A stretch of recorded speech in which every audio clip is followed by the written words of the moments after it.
बिहार से, क्योंकि उपचुनाव को लेकर बिहार से ये बड़ी खबर है। बांकीपुर सीट पर मतगणना जारी है और दूसरे राउंड में भी प्रशांत किशोर आगे हैं। पहले पोस्टल बैलेट खुले हैं और पोस्टल बैलेट के बाद दूसरे राउंड में भी अब प्रशांत किशोर आगे बढ़त बनाए हुए हैं लगातार।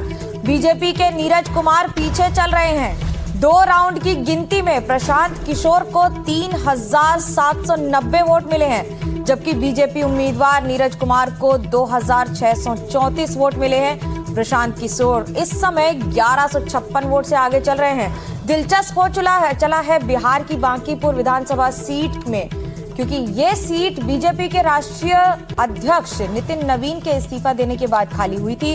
बीजेपी ने यहां से स्थानीय कार्यकर्ता नीरज कुमार सिन्हा को उम्मीदवार बनाया था। वहीं जन स्वराज पार्टी के संस्थापक प्रशांत किशोर खुद यहां से पहली बार चुनावी मैदान में हैं।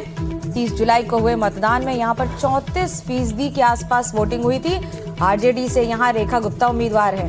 पिछले चुनाव में रेखा गुप्ता की 50,000 से ज्यादा वोट से हार हुई थी। रमन मेरे सहयोगी मेरे साथ जुड़े हुए हैं। बांकीपुर की सीट पहले पटना पश्चिम के नाम से जानी जाती थी और 1995 से बीजेपी कभी भी इस सीट पर हारी नहीं है। लेकिन शुरुआत में जो हो रहा है, रमन, इसे कैसे देखते हैं?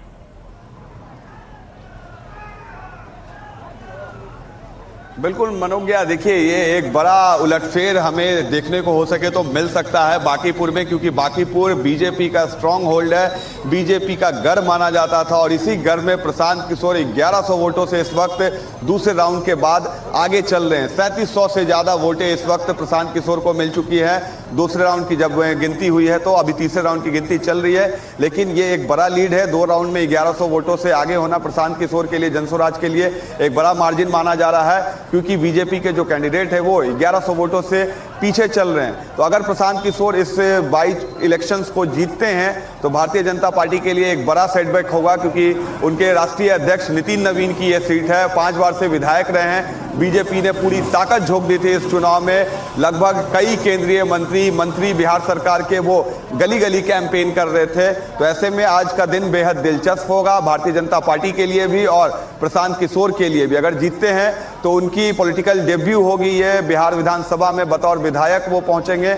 यानी कि ये एक महत्वपूर्ण उपचुनाव था। इसी वजह से इस उपचुनाव पर पूरे देश भर की नजरें थी, क्योंकि नितिन नवीन की ये सीट थी जो कि बीजेपी के राष्ट्रीय अध्यक्ष बने, राज्यसभा के सदस्य बने, तो उसके बाद इस सीट पर उपचुनाव हुए हैं। और इस वक्त एएन कॉलेज जो काउंटिंग सेंटर है उसके बाहर मैं मौजूद हूँ। बड़ी संख्या में सुरक्षा बल, पुलिस के जवान आपको दिखाई दे रहे होंगे, पैरामिलिट्री फोर्सेस को भी अंदर में डिप्लॉय किया गया है। बाहर आपको पटना पुलिस और कई सारे डीएसपी और सेंट्रल एसपी आपको दिखाई दे रहे होंगे, क्योंकि कल प्रशांत किशोर ने प्रेस कॉन्फ्रेंस की थी और पटना के जो एसएसपी है उनके खिलाफ जो है चुनाव आयोग में उन्होंने शिकायत भी की थी कि मतगणना की जो प्रक्रिया होगी उस पूरे प्रक्रिया से पटना के एसएसपी को दूर रखना है। और चुनाव आयोग ने उनकी इस बात को चुनाव आयोग ने माना भी है। पटना के एसएसपी जो है इस पूरी काउंटिंग की प्रक्रिया से बाहर है। हालांकि जो मैजिस्ट्रेट है वो अंदर है और पैरामिलिट्री के फोर्सेस इस वक्त अंदर है, और जिनके पास है उन्हें ही सिर्फ ऑथराइज किया जा रहा है अंदर जाने के लिए।